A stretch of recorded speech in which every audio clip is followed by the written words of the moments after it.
Hi guys, in today's video I am going to show you how to use check-in on iPhone. If you want to use check-in on iPhone, then watch the video till the end so you cannot miss any important step. If you want to use check-in on iPhone, you need to consider some steps to follow. First, open the Messages app on your iPhone. Then tap this at the top of the screen and add a recipient or select an existing conversation. In the third step, tap plus.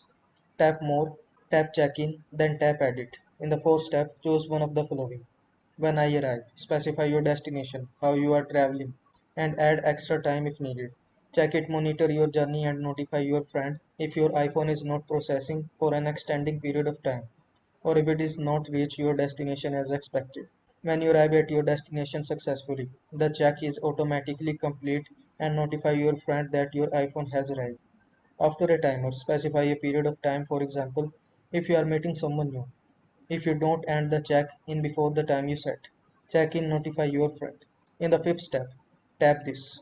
If your iPhone does not arrive at your destination, you don't cancel the check-in and you don't respond to the check-in prompts. The detail of your iPhone's journey will be sent to your friend.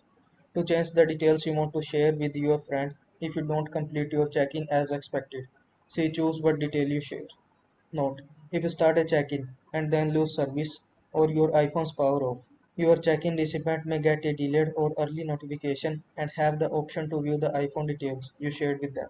So I hope this video was helpful to you. Don't forget to like this video and subscribe to my channel. I'll see you in the next video. Thanks for watching.